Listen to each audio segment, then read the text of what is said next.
You guys know I love to really dig in and research the things that God has made. And I started to notice that when I got quiet, I was hearing better, like a lot better. See, our lives are filled with so much noise. From the voices of the people we love to the sweet sounds of the great outdoors, our ears are constantly filled with a little of this and a little of that until it's so loud that we aren't really hearing anything at all.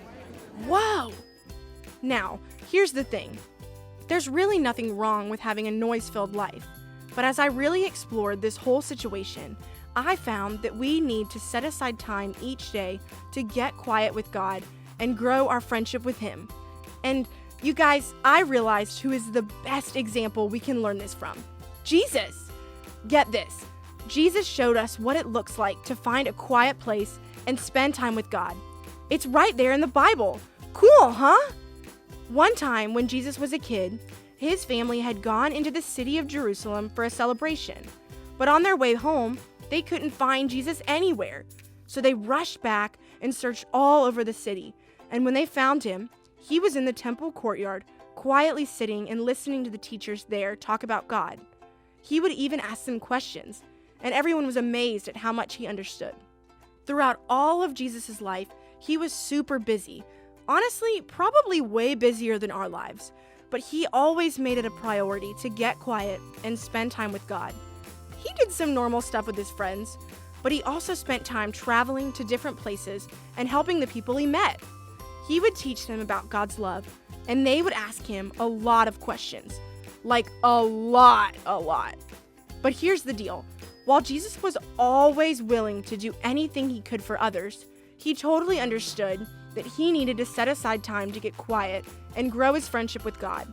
In the book of Mark, we can see how Jesus had spent an evening healing and helping people, which is only part of why Jesus is so awesome, by the way. And I feel sure that all of this work would have made Jesus super tired. But here's the thing. Jesus wasn't hibernating.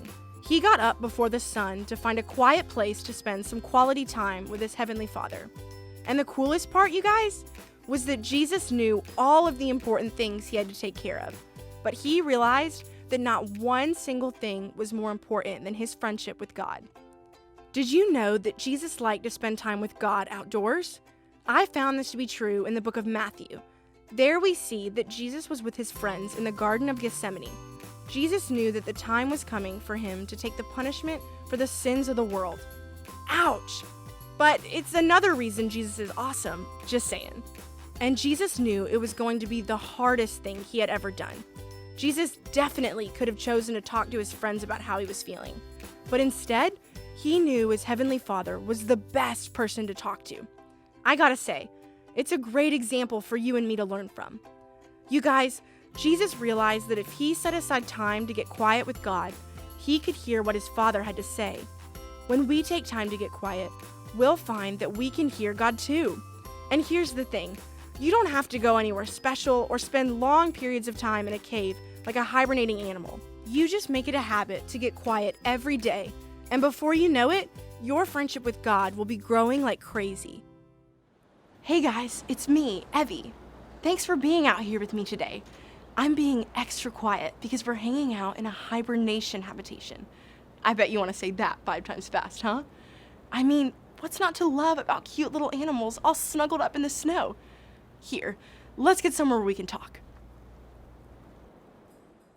That's better. Now, where were we? Oh yeah! We're here in the great outdoors where lots of animals have made their winter homes. We're talking everything, from bears to frogs, from skunks to shrimp, and of course, my personal favorite, the big brown bear. I get it. You're probably thinking, Evie, snoozing shrimp? What a snooze! But you guys, it's so much more than just putting on their sleeping cap for a long winter's nap. There's a good bit of preparation that goes into months of sleep for these animals. For instance, animals can't eat when they're sleeping, so they have to go on a pre-hibernation eating fest. We're talking, some bears are gaining 30 pounds a week. That's like 4 big jugs of milk. Can you imagine how much food that bear must be eating? Wow, you guys, just wow. but it's that very weight that keeps them warm during the sleeping months.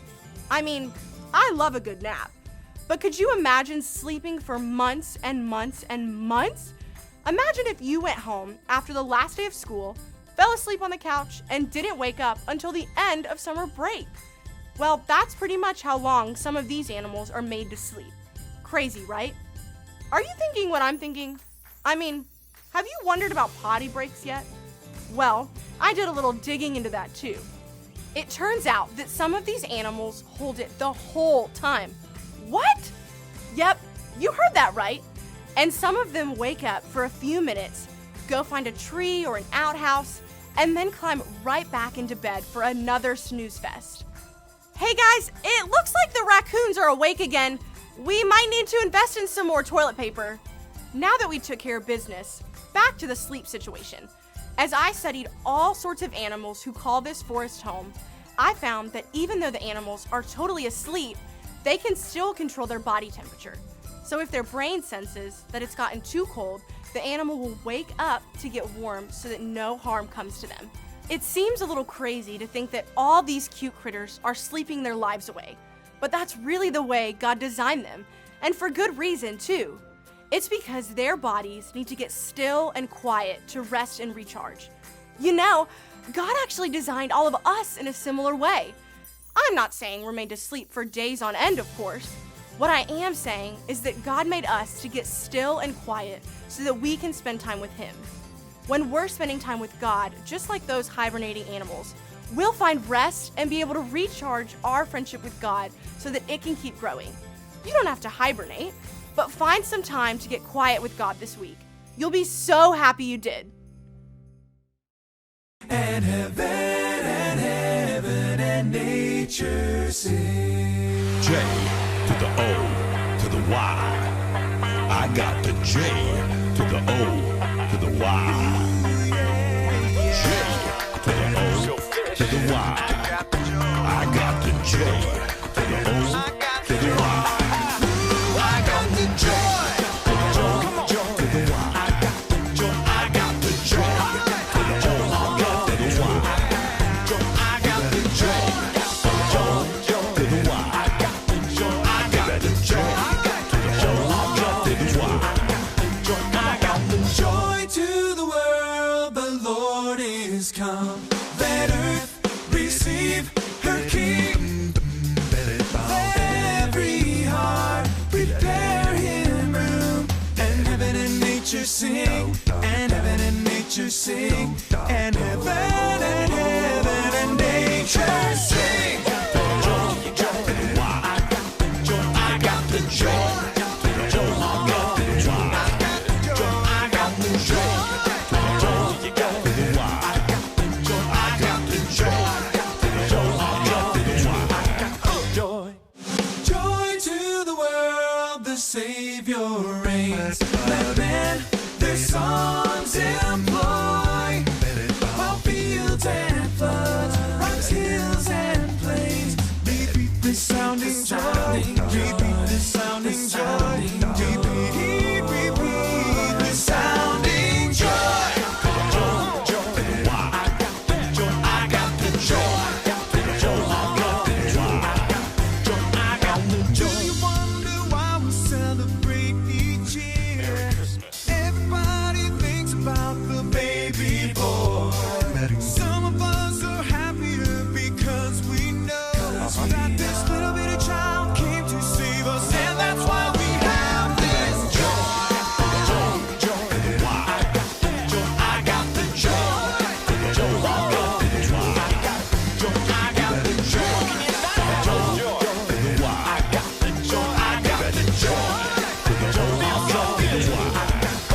I got the J. He rules the world with truth and grace and makes the nations prove the glories of his righteousness and wonders of his love and wonders of his love and wonders of his love.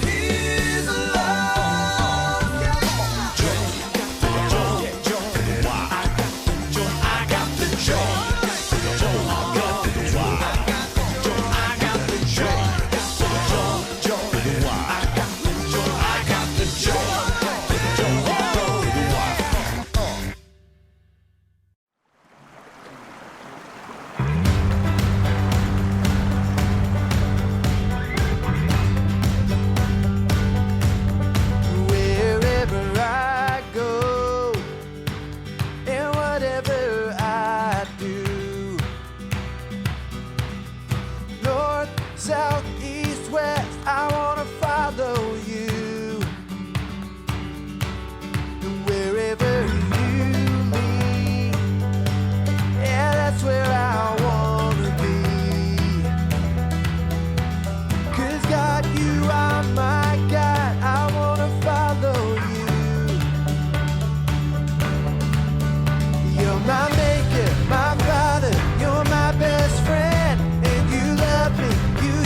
and I read your word.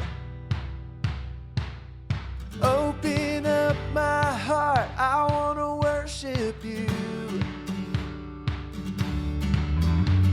When I get quiet and I read your word,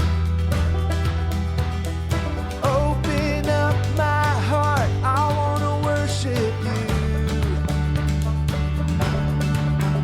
You're my maker, my father, you're my best friend. And you love me, you hear me, that will never end. I'll seek you, I'll find you, I'll give